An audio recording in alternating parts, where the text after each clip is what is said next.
वो वक्त आ गया है जिसका सबको इंतजार था। चंद्रयान 3 सक्सेसफुली लैंड कर चुका है और भारत चौथा देश बन गया है जो कि एक यान को चांद के सतह के ऊपर सक्सेसफुली लैंड करा दिया है। अब यहाँ पर बहुत लोगों के मन में सवाल है कि इसका लाइफ कितना है, यानी ये जो पूरा मिशन है इसकी लाइफ कितने डेज तक है। तो एक्चुअली में चंद्रयान का लाइफ सिर्फ 15 दिनों के लिए है, क्योंकि वहाँ पर ऑलमोस्ट 14-15 दिनों का दिन होता है, यानी धूप रहता है, और बाकी से 14-15 दिन रात रहता है। तो जैसे सनराइज हुआ वैसे ये लैंड किया, यानी अब 14 दिनों तक प्रज्ञान रोवर अपना काम कर पाएगा। धूप जैसे कोई मिल गया, मैं जादू को धूप चाहिए था, धूप, वैसे प्रज्ञान रोवर पे बहुत सारे सोलर पैनल्स लगे हैं, विक्रम लैंडर पे भी लगा है, तो इनको वही धूप से पावर मिलेगी और धूप बहुत जरूरी है इनके ऑपरेशन के लिए। लेकिन जब 14 दिन खत्म होगा तब धूप चला जाएगा, तब इसका जो इलेक्ट्रॉनिक्स है वो काम करना बंद कर देगा, यानी जो मैक्सिमम डेटा है वो 14 दिनों तक आ चुकी होगी। उसके बाद वो सिंपली वहीं पर निष्क्रिय हो जाएगा, सारे इलेक्ट्रॉनिक पार्ट्स बंद हो जाएंगे। और इसरो के वैज्ञानिक ये कह रहे हैं कि हम होप करते हैं कि वो 14 दिनों के बाद भी कुछ दिन चले,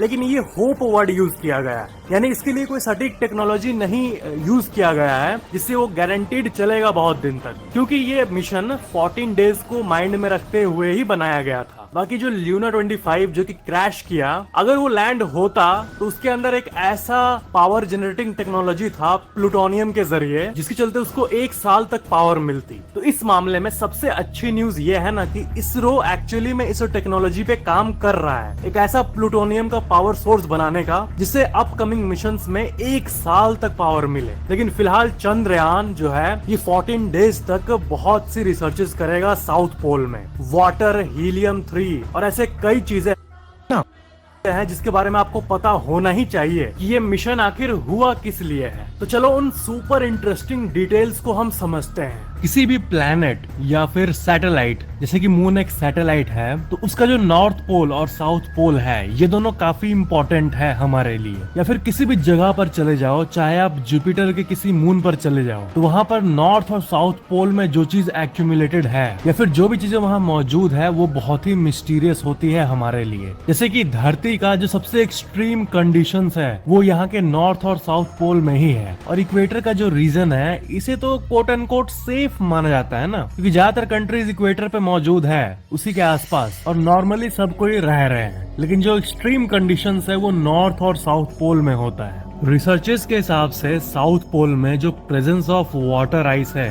वो बहुत मात्रा में है, और इसी के बारे में और डेटा धरती चाहता है। मून के इस रीजन में कभी भी सनलाइट नहीं पड़ता है, और ये एक ऐसा रीजन है जहाँ पर परपेचुअल डार्कनेस था बिलियंस ऑफ ईयर्स से, और डार्कनेस है और डार्कनेस रहेगा। वाटर जो है ये सुनने में बहुत सिंपल लग रहा है, लेकिन वाटर सपोर्ट्स लाइफ, क्योंकि साउथ पोल पर वाटर आइस है। क्यों?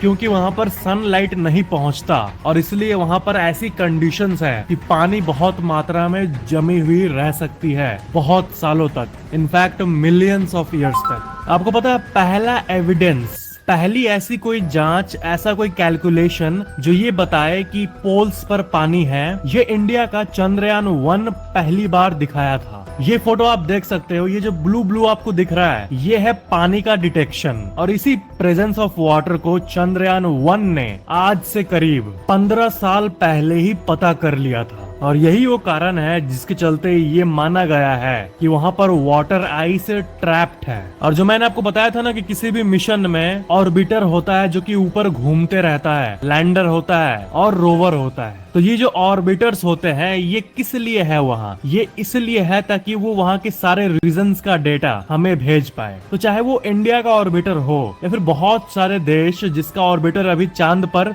लाइव घूम रहा है, तो उन्हीं ऑर्बिटर्स ने ये डेटा भेजा है कि उस जगह पर आइस वाटर ट्रैप्ड हो सकता है। साउथ पोल का ये जो रीजन है, यहाँ के जो मून क्रेटर्स है वो अनटच्ड है, बिल्कुल भी सनलाइट से टच्ड नहीं है, क्योंकि वहाँ सनलाइट नहीं पड़ता है, और इसलिए वो जैसे था वैसे ही है एकदम शुरू से। तो जो सोलर सिस्टम का सारा रिकॉर्ड है, ये सोलर सिस्टम का ओरिजिन, इसका जो एविडेंस है वो अनटच्ड तरीके से वहाँ पर मौजूद है। मतलब समझ रहे हो ना कि वहाँ का जो